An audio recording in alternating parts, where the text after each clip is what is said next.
السلام عليكم ورحمة الله وبركاته. إن الحمد لله الأكرم الذي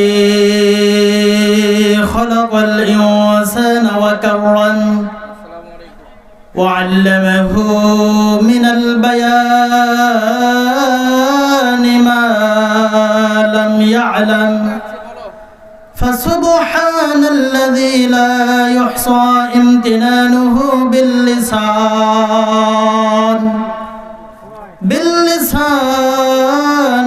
ولا بالقلم ونشهد أن لا إله إلا الله وحده لا شريك له ونشهد أن سيدنا ومولانا محمدا عبده ورسوله.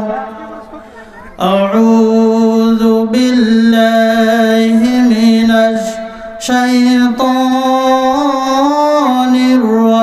الرجيم. منها خلقناكم وفيها نعيدكم ومنها نخرجكم تارة أخرى.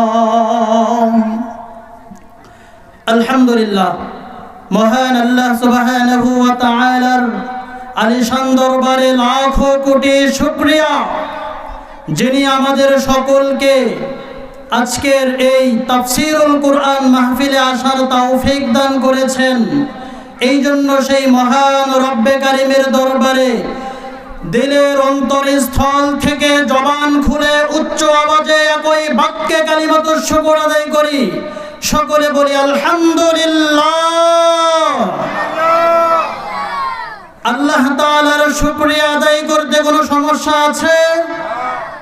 যে আল্লাহ রাব্বুল আলামিন জবান দান করেছেন, যে আল্লাহ সুবহানাহু ওয়া তাআলা আমাদেরকে কণ্ঠ দান করেছেন, যে আল্লাহ রাব্বুল আলামিন আমাদেরকে শ্বাস দান করেছেন, আল্লাহ তাআলার দেওয়া জবান, আল্লাহ রাব্বুল আলামিনের দেওয়া কণ্ঠ, আল্লাহ রাব্বুল আলামিনের দেওয়া আওয়াজ দিয়ে যারা আল্লাহ তাআলার শুকরিয়া আদায় করতে বারণ করে, আল্লাহ রাব্বুল আলামিন যুগে যুগে তাদের পরিণতি দেখিয়ে দিয়েছেন। এই জামানার ভিতরেও আল্লাহ রাব্বুল আলামিন তাদের পরিণতি এমন ভাবে দেখিয়ে দিলেন, একজন নয়, দুইজন নয়, 10 জন নয়, 300-র অধিক এমপি, মন্ত্রী, সচিব, প্রধানমন্ত্রীকে লাঞ্ছনার মালা গলায় পরিয়ে আল্লাহ রাব্বুল আলামিন দেশ থেকে পালাতে বাধ্য করেছেন। কথা বলেন ঠিক কিনা? সম্মানিত হাজিরিন, আপনারা কি চান এই বাংলার মসজিদে বসে এই রকম স্বৈরাচার শাসক আবারও আমাদের ওপর শাসন করুক? আপনারা কি এমন শাসক চান? যদি না চান, 2 হাত তুলিয়ে আল্লাহ তাআলাকে দেখিয়ে দেন। নারায়ে তাকবীর, নারায়ে তাকবীর, লিল্লাহি তাকবীর।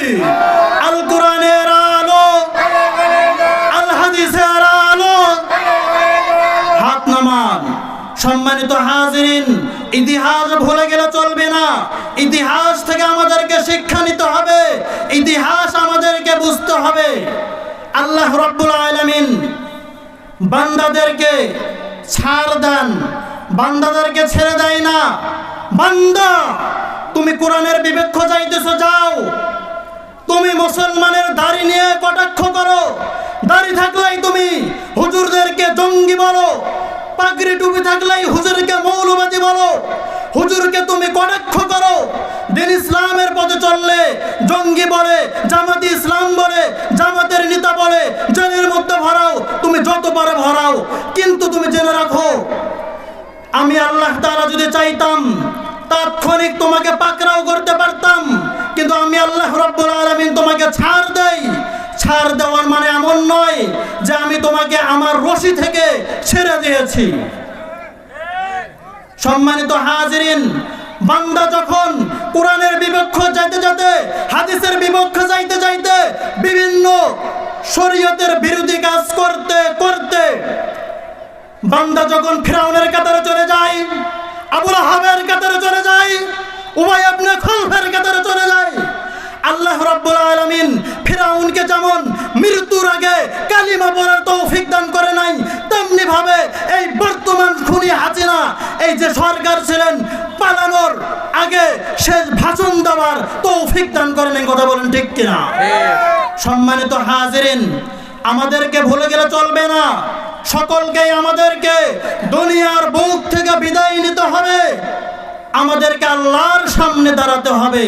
আমাদের ইহকালীন জগতের পরে আমাদের একটি জগৎ আছে, ওই জগতের নাম হলো পরকালীন জগৎ। যদি আপনারা বলেন শুধু প্রধানমন্ত্রীর সাথে খাস নয়, তিনি শুধু জুলুম করেছেন এমন নয়, এলাকার মধ্যে অনেক মাতব্বর আছেন, অনেক বড় নেতা খেতা আছেন, বিচার গোলা করে সঠিকভাবে বিচার করে না। এও প্রধানমন্ত্রীর মতন লাঞ্ছনার মালা গলায় পড়ে এও নিজের এলাকা থেকে বিদায় হতে বাধ্য হবে। যে এমপি হোক না কেন, মেম্বার হোক না কেন, চেয়ারম্যান হোক না কেন, সমাজের যদি সামান্য নেতাও সেই হয়, তাকে ইনসাফ মতন সমাজের ভিতরে বিচার ব্যবস্থা কায়েম করতে হবে। যদি বলেন কেন, আল্লাহ রাব্বুল আলামিন কিয়ামতের ময়দানে আমাদের সকলকে হাজির করবেন। এই জন্য কুন মাজলুমান ওয়ালা তাকুন জালিমান, তুমি মাজলুম হও, জালেম হইও না। যে অত্যাচারী হবে সেও দুনিয়ার বুক থেকে বিদায় নেবে। যে অত্যাচার সহ্য করবে, নিজেকে মাজলুম বলে বিবেচিত করবে, এই ব্যক্তিও কিয়ামতের ময়দানে হাজির হবে। জালেমের মর্যাদা জাহান্নামে যাবে, আর মাজলুমের তিনি জান্নাতে চলে যাবে। এই জন্য সম্মানিত হাজিরিন, সময় একেবারেই কম। আপনারা সকলে আমাকে চেনেন। পার্শ্ববর্তী প্রতিষ্ঠান রাবিয়া বসরি দাওরায়ে হাদিস মহিলা মাদ্রাসা কাশিম বাজার, উক্ত মাদ্রাসা আমি পরিচালনা করে থাকি।